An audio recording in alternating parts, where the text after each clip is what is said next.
Ora, muito bom dia a todos.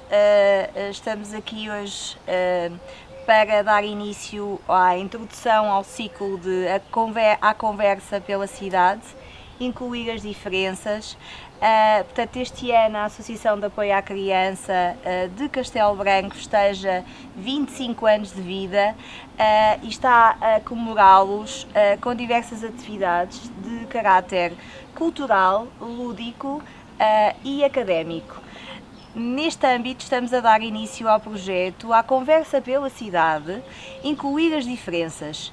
Trata-se de um projeto cofinanciado pelo Programa de Financiamento e Projetos pela INR-IP, que tem como alicerce o segundo encontro Incluir as Diferenças, Deficiência Intelectual e Doença Mental, de 25 de setembro de 2020, que se realizou também aqui na nossa cidade de Castelo Branco. Hoje estamos à conversa com o Sr. Dr. Juiz Desembargador Dr. Pires Robalo, e eu gostaria primeiro de lhe agradecer a sua generosidade e disponibilidade por mais uma vez poder estar aqui connosco e partilhar o seu conhecimento enorme na área da justiça aliada à saúde e por nos conseguir descomplicar a parte jurídica de uma maneira como o Soutor fez brilhantemente no outro encontro. Muito obrigada. Eu que tenho que agradecer desde já, portanto, o vosso convite e estou aqui com toda a vontade de vos ajudar em tudo aquilo que for possível.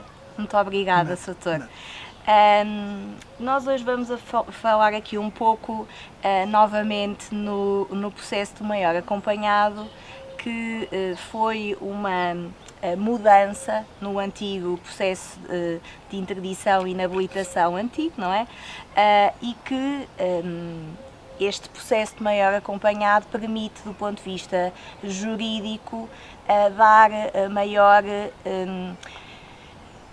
individualidade e maior diferenciação a cada patologia, a cada situação e, portanto, cada caso é efetivamente um caso, não é? E, portanto, eu gostaria de pedir ao Soutor para nos elucidar um pouco acerca deste processo de maior acompanhado, quais são os pressupostos, que passos é que nós devemos fazer para o iniciar ou para o pedir, se nos pode ajudar. Posso. Portanto, para se iniciar o processo, podemos partir desde logo de três vertentes. Primeira vertente, saber se a pessoa tem ou não tem alguma demência, ponto final. E quando eu falo em demência, eu falo em sentido amplo, designadamente toxicodependência, designadamente, portanto, álcool, todas essas situações podem efetivamente dar origem a um processo de acompanhamento maiores. Como se processa? Processa de uma forma simples. A pessoa que eventualmente se encontra nessa situação, ela ou alguém próximo dela, tem o primeiro caminho, ou fala com um médico e o médico faz um relatório, ou se não entender, vai diretamente ao Ministério Público, uma vez que o Ministério Público é o garante, se assim podemos dizer, de todos esses processos, quer deste, quer também do processo do internamento compulsivo. Portanto, porquê? Porque o Ministério Público é aquele que garante, no fundo, todos os direitos e deveres do cidadão. Se eventualmente não quiser dar esse passo, tem dois que pode fazer. Ou ela própria constitui advogado, e então é o advogado que fica a patrocinar o processo como parte principal e o MP não fica desligado, mas fica como parte secundária, se assim podemos dizer, acompanha o processo num plano secundário. Eu então tenho uma terceira alternativa, que é, não tendo possibilidades económicas, ou por esta ou por aquela razão, não quer ir ao MP, então pede à Segurança Social que lhe nomeie um advogado, a Segurança Social nomeia-lhe um advogado e dá-se início ao processo. O processo entra no tribunal, o magistrado, que neste caso é o juiz, já não é o MP, porque o MP é a pessoa que impulsiona o processo, que faz o requerimento, passando ele pelas mãos do MP, ou então se for o senhor advogado é ele que faz a minuta e que avança com o requerimento, o juiz lê o requerimento, se entender que está em condições de avançar, cita as outras partes para querendo contradizer ou não aquilo que eventualmente consta neste requerimento, se eventualmente entender por esta ou por aquela razão que falta este ou aquele elemento ou que deve ser completado, dá aquele um despacho que nós designamos por um despacho de aperfeiçoamento para que a parte aperfeiçoe o seu requerimento e depois de aperfeiçoado, então ele cumpre o contraditório para que as outras partes possam efetivamente contraditar ou não aquilo que quiserem. Isto é o primeiro passo. O segundo passo é aquilo que nós chamamos, portanto, a recolha da prova. Portanto, a recolha da prova pode ser variada, pode ser através de médicos, pode ser através de prova documental de relatores médicos, pode inclusivamente ser uma prova testemunhal que não tenha, portanto, conhecimentos científicos, mas que no fundo possa dizer-nos o que é que a pessoa faz na vida à vida, qual é o seu comportamento, qual não é o seu comportamento, e tudo isto vai ser analisado e, após a análise, o juiz profere a decisão num ou noutro sentido. Se eventualmente ficar com dúvidas, então indefere e não decreta o acompanhamento. Não ficando com dúvidas, ou decreta porque entende que os pressupostos que foram colhidos ao longo do processo são suficientes para decretar a medida, quando eu digo medida, é o acompanhamento do maior, ou então entende que não e também não o decreta. Portanto, a passagem é isto. Depois há um outro ponto que eventualmente pode ou não pode dar-se. Se a parte entender que a decisão é correta, no ponto de vista dela, o processo transita em julgado. Se eventualmente entender, por esta ou por aquela razão, que a decisão do juiz de primeira instância não é aquela mais justa, então pode recorrer para o Tribunal da Relação e o Tribunal da Relação fará a sua justiça neste ou naquele sentido. E em termos muito lineares, é assim que se processa no processo de acompanhamento de maior. Certíssimo, Sr. Doutor. O Sr. Doutor falou aqui de uma questão que tem a ver com as problemáticas da adição, portanto a toxicodependência, que é a mim como psiquiatra e penso que todas as pessoas da área da saúde que se deparam mais com estas situações, a mim pessoalmente e aos meus colegas também nos gera alguma dúvida e algumas dificuldades. E passo a explicar. No nosso entendimento, no entendimento de muitos de nós da saúde mental, da psiquiatria, a situação de toxicodependência muitas das vezes encontra-se associada ou não a outro tipo de perturbações que são as perturbações da personalidade. E aqui o nosso entendimento é mais dúbio e mais difícil porque, como a lei nos diz, muitas destas pessoas estão capazes de se autodeterminar no sentido de conseguir perceber que os seus atos são incorretos, são errados, face àquilo que é a lei, não é? E, portanto, eu tenho muitas dificuldades por exemplo, em internar compulsivamente uma toxicodependência só, que não tenha sintomatologia psiquiátrica, em que a pessoa tenha efetivamente sintomas que o levam a estar capaz de se autodeterminar e estar capaz de decidir autonomamente daqueles sintomas. Gostaria que o Sr. Doutor me ajudasse aqui neste sentido. Doutor, eu até vou um pouco mais longe do que aquilo que acabou de dizer. Porque, em princípio, isto é aquilo que eu defendo, e é o meu ponto de vista, em princípio,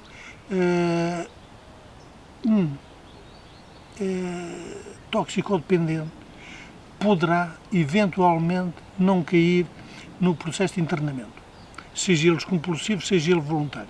Porque, como sabe, há dois processos de internamento, o compulsivo e o voluntário, e dentro do compulsivo ainda temos dois, que é o normal, se assim podemos dizer, que é o urgente. Portanto. Mas, portanto, esquecendo agora este aspecto, vamos apenas saber se um toxicodependente pode ou não cair dentro do processo de internamento.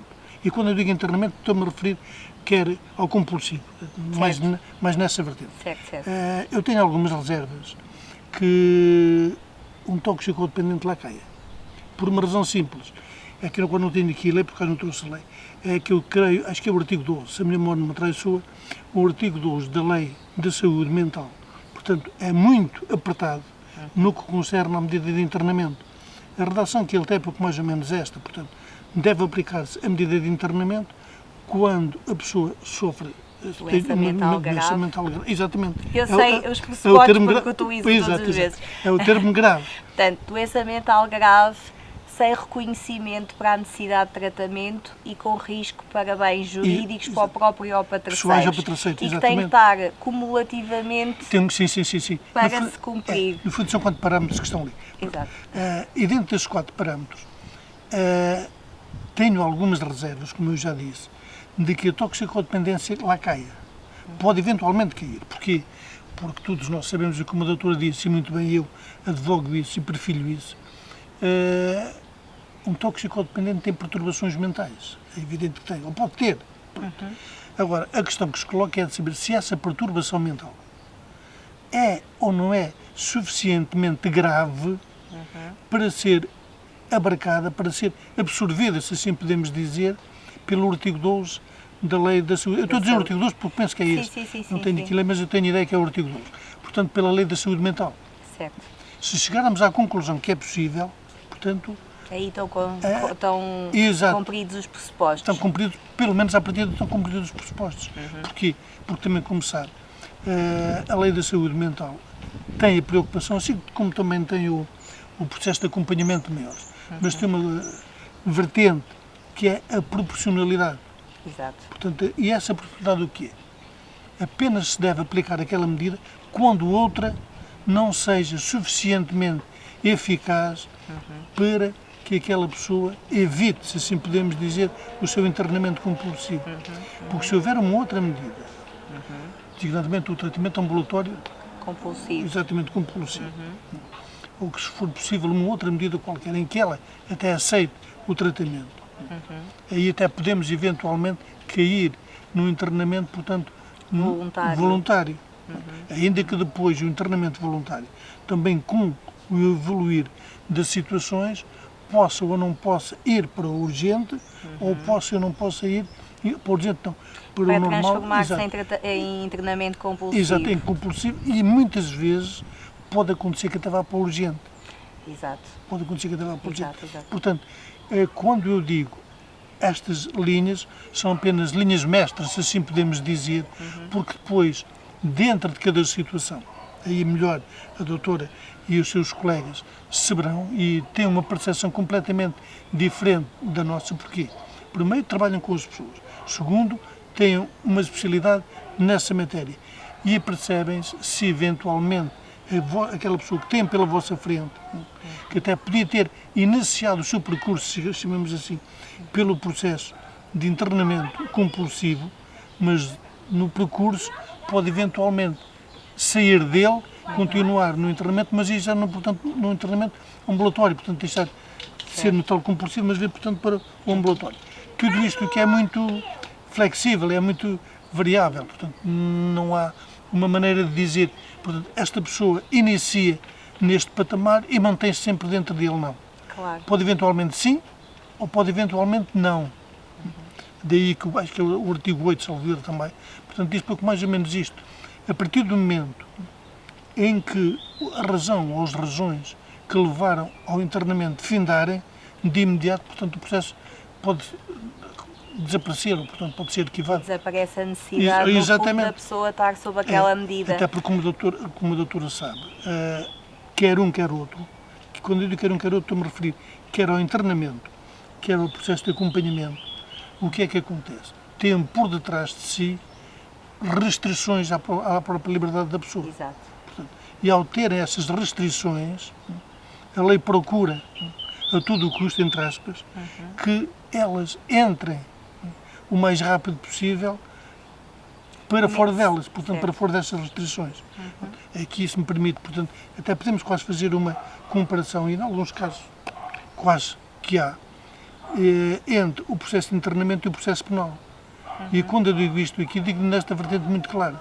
Se formos a ver o princípio das garantias, eu atrevo-me a dizer que o processo de internamento é um processo mais garantista do que o processo penal. E por uma razão simples. E eu digo isto porquê? Porque enquanto que comum tem que haver um crime, no processo penal tem que haver um crime. Daí, portanto, que as garantias, se assim podemos dizer, sejam menores do que no processo de internamento. Porque no processo de internamento não é necessário que haja crime nenhum. Aliás, nem muitas vezes não há crime absolutamente nenhum. O que há é um estado mental da pessoa que é uma doença que leva. Exatamente. A ele e a terceiros. E a terceiros. Portanto, é aquilo que a doutora disse agora há 1 minuto ou 2 minutos, é precisamente essa situação. Verificam-se estes 4 pressupostos, caímos dentro do internamento compulsivo. Exatamente. Ou seja, no fundo, há sempre, do ponto de vista jurídico, temos que sempre pesar a necessidade versus a proporcionalidade daquilo que é a medida. Quando ela deixa de ser necessária, terá que ser retirada, não é? Tal como no processo de maior acompanhado, Também, sim. Muito bem. Então, estamos aqui um pouco, no fundo, a tentar destrinçar e separar o que é que será mais adequado, digamos assim, ou mais cabal de ter, em termos de patologias, num processo do acompanhado maior versus num internamento compulsivo com eventual transição para tratamento ambulatório compulsivo. O Sr. Doutor, dada a sua experiência e aquilo que foi feito ao longo dos anos e do contacto que foi tendo com esta realidade, consegue tentar dar a sua visão do ponto de vista jurídico daquilo que acha que será mais adequado para uma ou para outra situação, e já falámos aqui da parte da toxicodependência, não é? Mas do ponto de vista das outras doenças, ou seja, eu diria mais as demências, por um lado, e depois, por outro lado, as doenças mentais que poderão estar numa fase aguda ou numa fase crónica e residual, portanto, com sintomas que já dificilmente são capazes de ser mexidos, digamos assim. Vejamos. Aqui tem a ver com o tal termo gravidade, portanto, passa tudo por aqui. E muitas vezes até é o próprio médico, o doutor e os seus colegas, que nos apontam neste ou naquele sentido.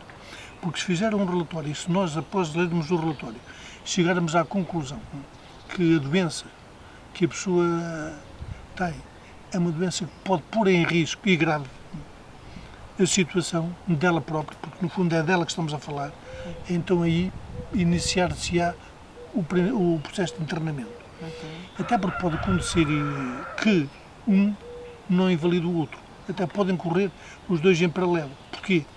Porque, como sabe, o processo de internamento é um processo que é tramitado no Tribunal Criminal. Não é tramitado no Tribunal Civil. Não é tramitado. Portanto, é tramitado no Tribunal Penal. Em contrapartida, o processo de acompanhamento é tramitado no Tribunal Civil. E eu digo que um não é incompatível com o outro e muitas vezes andam a par, por uma razão simples. Primeiro, o demente, em princípio, pode não estar em condições de praticar de uma forma livre este ou aquele ato. E não estando, há necessidade de ter um acompanhante. Porque se não tiver um acompanhante, portanto... Não tem alguém que o oriente naquilo que neste ou naquele sentido. Exatamente. Ou que possa eventualmente praticar este ato, ou praticar aquele. Daí que haja necessidade de haver o tal processo civil, o processo de acompanhamento, a correr nos tribunais cíveis.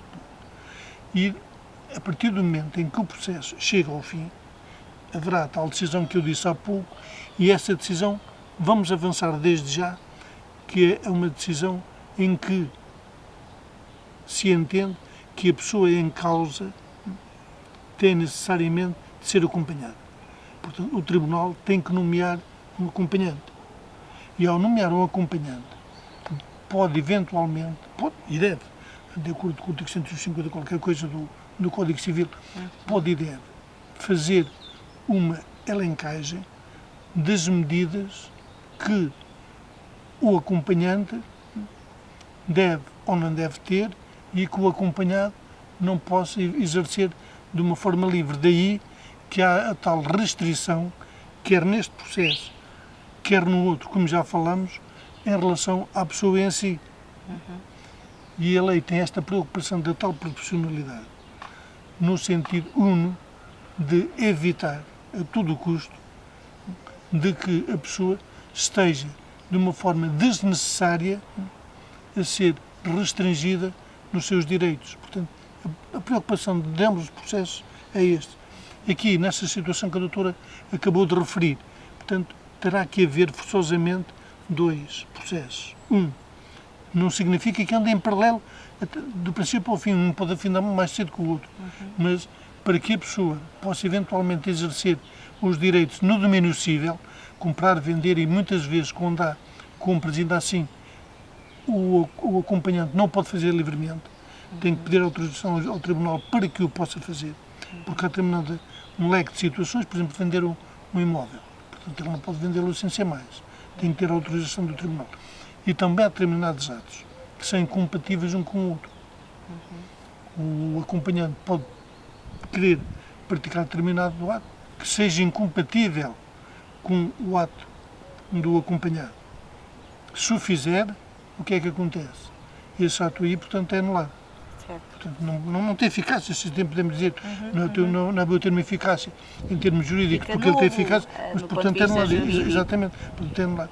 Daí eu dizer que nestas situações haverá quase que a necessidade de termos dois processos a correrem, não direi em paralelo, mas portanto, neste ponto de vista que estamos a falar, um para a vertente civil e o outro, não direi que é para a vertente penal, mas que é tramitado no Tribunal Criminal. Seria mais, do ponto de vista clínico, o processo do internamento compulsivo mais para salvaguardar a saúde no imediato daquela pessoa e o outro para depois salvaguardar o futuro do ponto de vista também legal e jurídico daquilo que possa fazer, vender, comprar, casar. Passa por aí, passa por aí. E também depois as situações que a nós muitas das vezes também nos geram alguma dificuldade tem a ver precisamente com as pessoas que têm necessidade de ser institucionalizadas, por exemplo, ou num lar,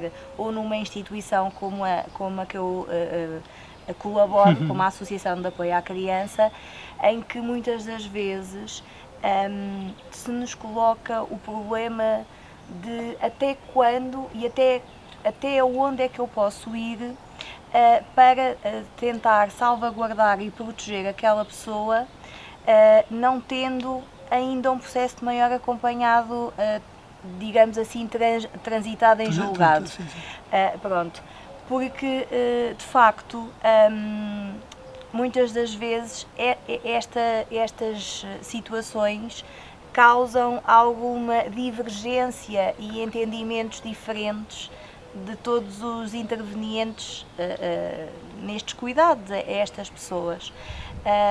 O Sr. Doutor, do seu ponto de vista mais legal, poderia-me tentar elucidar, por exemplo, quando nós temos necessidade ou durante um internamento compulsivo, verificamos que aquela pessoa não estará capaz de ir sozinha para casa, tomar conta de si, mesmo que pudesse sair com um tratamento ambulatório compulsivo, que minimamente teríamos algum garante da medicação e do acompanhamento, mas que aquela pessoa não está bem capaz, não está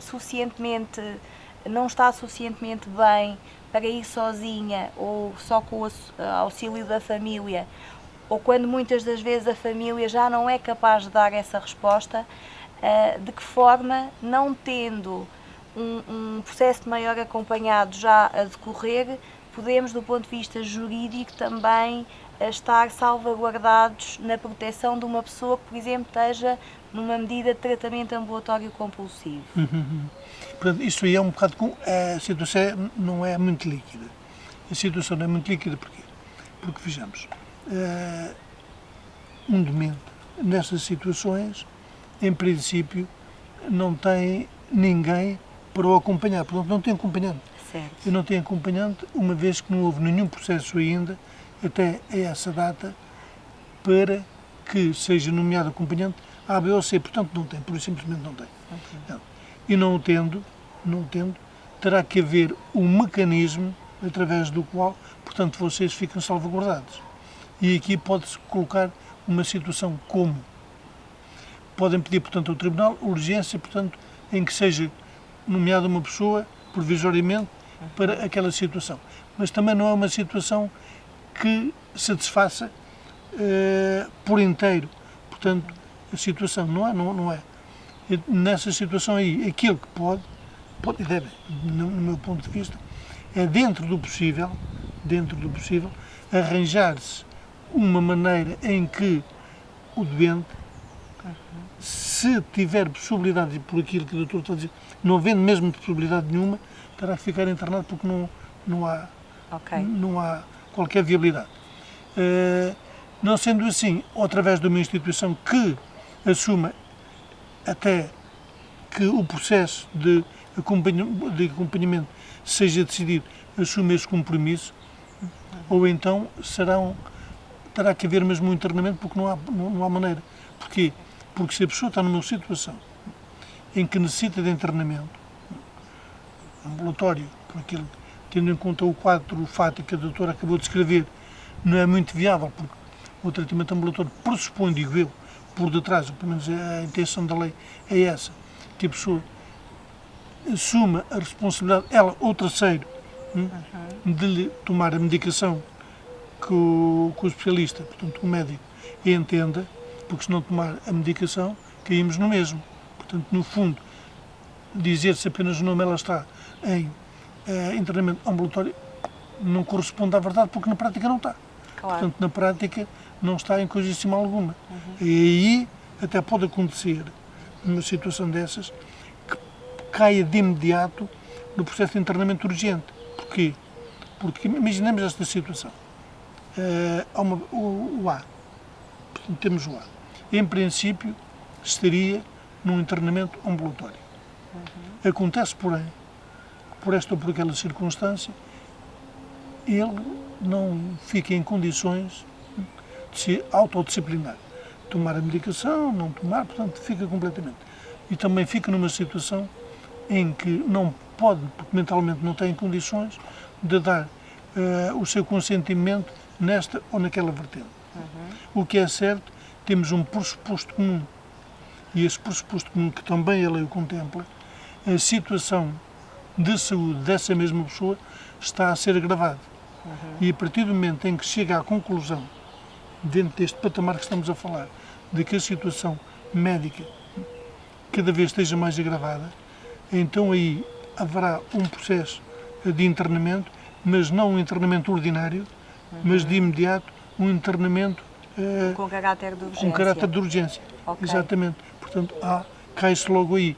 Daí eu dizer, portanto, que todas estas situações são situações que não podemos dizer de uma forma muito leve. Isto cai aqui, cai neste patamar, ou cai neste patamar. Porque o doutor até sabe muito mais do que eu, portanto, tendo em conta a sua experiência médica, que a doença mental é uma doença complicada, como todos nós sabemos.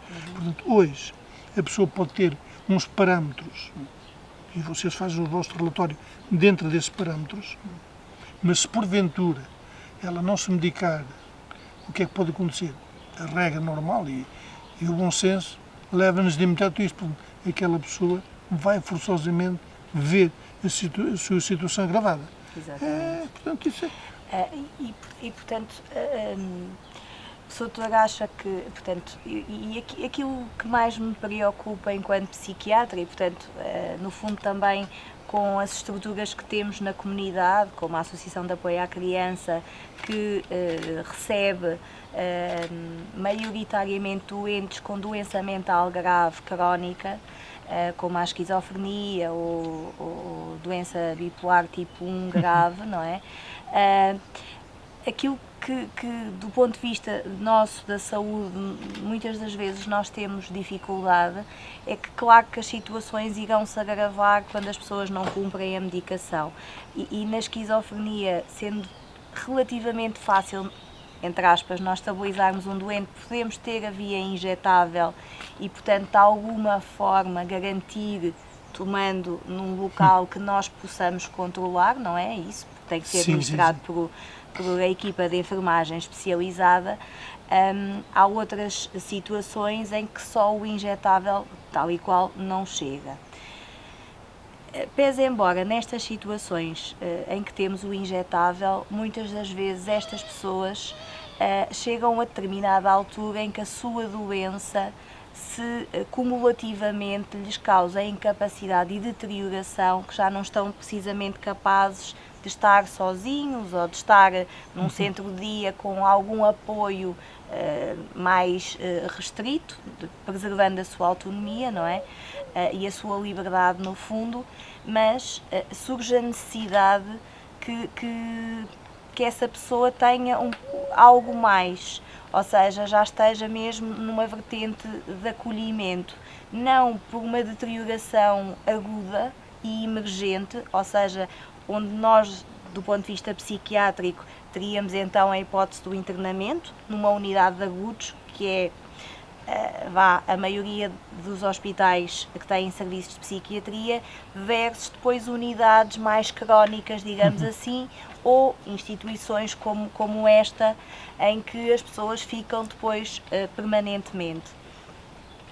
Aquilo que se me coloca a mim como psiquiatra é muitas das vezes nós termos camas do serviço de psiquiatria de agudos ocupadas, quando são muito poucas, à espera que do ponto de vista legal e jurídico estas situações se clarifiquem. O que é que o Sr. Doutor, do seu entendimento da lei e da sua experiência acima de tudo, acha que nós podemos fazer mais ou podemos ser mais rápidos para tentar agilizar os processos? Em relação, portanto, ao mecanismo legal, não há resposta quanto a isso. E não há resposta porquê? Porque se formos ver a lei da saúde mental, assenta nestes patamares e nestes pressupostos que nós dissemos.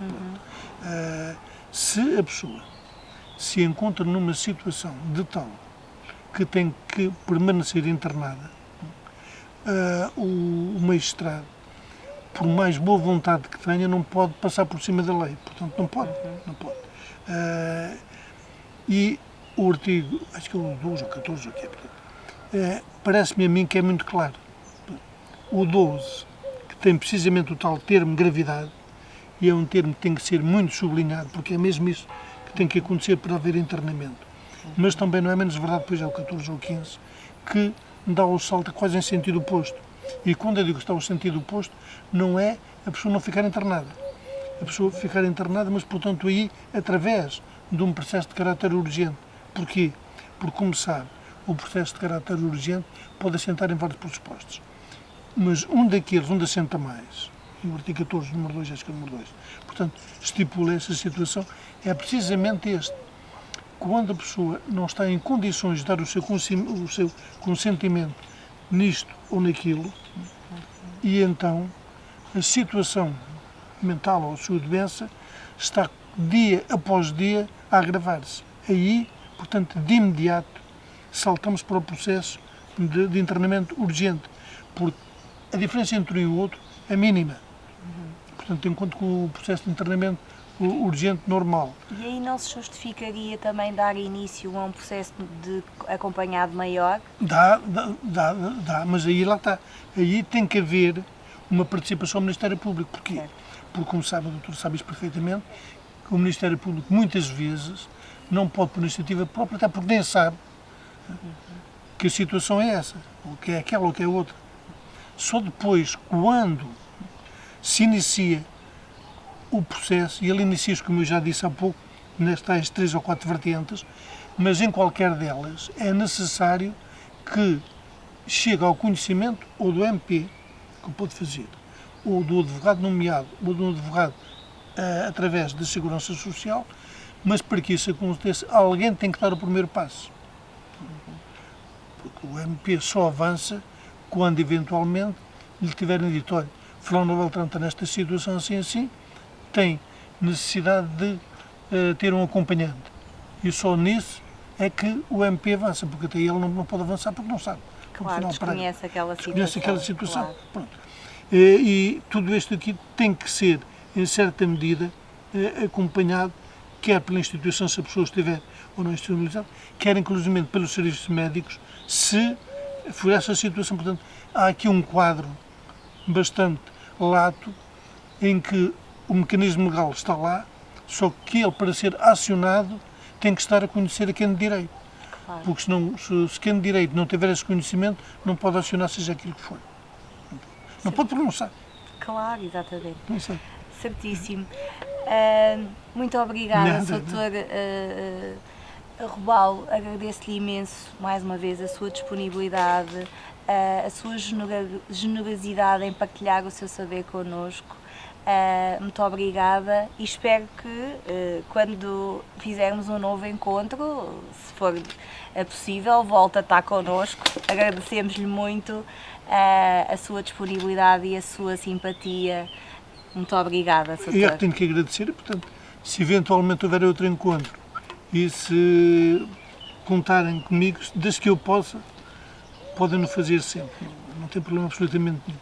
Muito obrigada, Nada. Sr. Agradeço-lhe imenso a sua disponibilidade. Nada. Muito obrigada, Nada. foi um gosto. Bem-aja. Obrigada.